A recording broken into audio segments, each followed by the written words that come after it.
Right guys, we are back. We have had a trip to Mallorca. And we're supposed to feel really refreshed, aren't you, after a holiday? However, our kids have given us some kind of virus, so we feel worse than we did before we went, don't we? But yeah, I've put a little video up on the Instagram page, and I've only got 100 people following us. So if you want to see the video of our holiday, go and, what do you say? Follow, yeah? And it's just Married to Golf, so yeah. Do that. So anyway, see the picture. I'm very handsy today. But I just calm it down.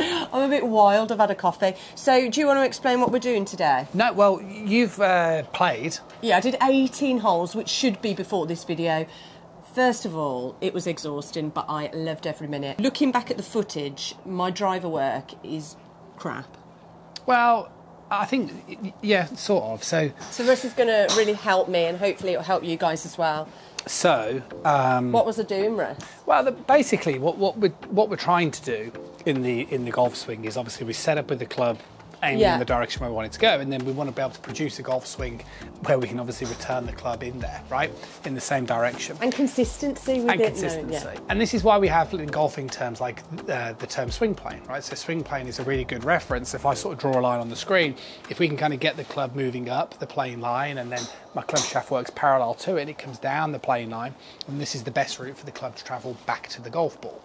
If you're inconsistent, then the likelihood is that you're not doing that. And what we tend to see with Anna...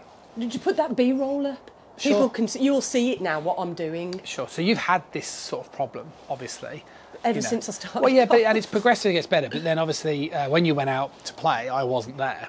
No, he wasn't, and people will be able to tell. And the tendency for Anna is that she moves the club okay in the first part of the swing, but then as the club progresses, it gets what's known as too laid off, which basically means instead of the club shaft pointing parallel towards our plane line, it gets more this way. And I think that's me trying to get power, but it's not working out for me. Possibly, but then the issue you've got now is obviously the club shaft is being directed incorrectly, and it becomes really hard for you to get the club face square. And I'm doing some sort of back bend on impact. I'm like this, you know. But you're quite right. So one of the things that, you know, two problems are really, one, Anna she moves her body too much, and if you move your body, that will direct the club incorrectly.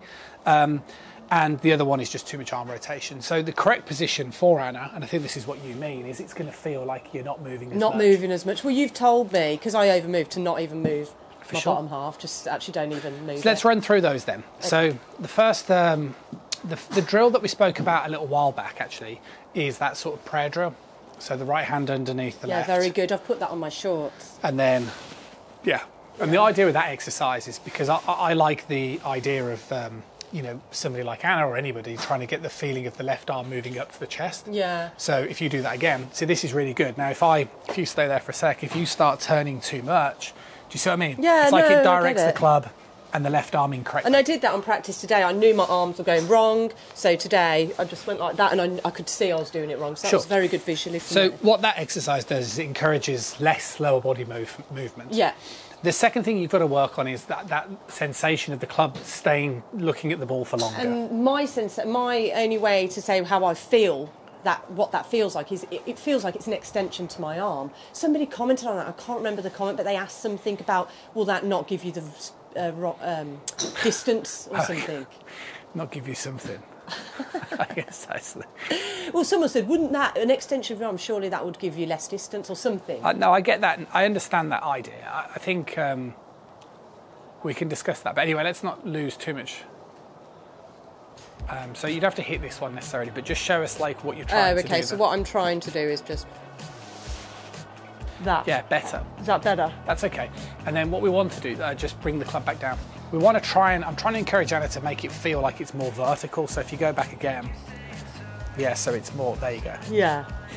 And then, because the problem that we've got is you go too much. Yeah, it's like going up the wall. Russ always tells me when I'm doing it wrong. Imagine there's a wall there. For sure. Which is a very good thing to think about when you're doing it. I think so.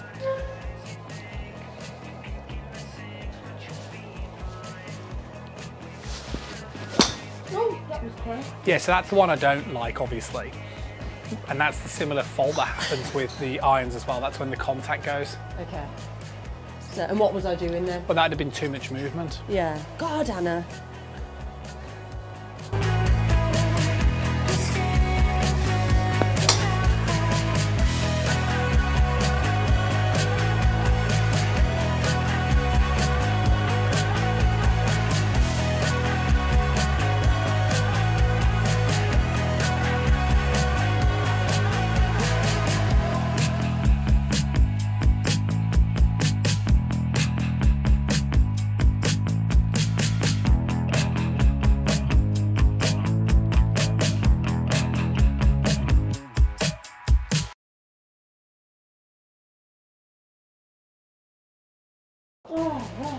That's gone lovely, but it feels a lot of effort, might I say. Yeah. Is that golf? It's golf. That's fine, isn't it? I mean, there's going to be effort involved. But anyway, that from my perspective, that's enough. That's enough. I like what you're doing when you do it correctly. He likes what I'm doing. you Let's see don't what I do can it do right. on the 9 holes. Thanks for watching, guys, and don't forget to subscribe To your Instagram. to my Instagram, to our Instagram.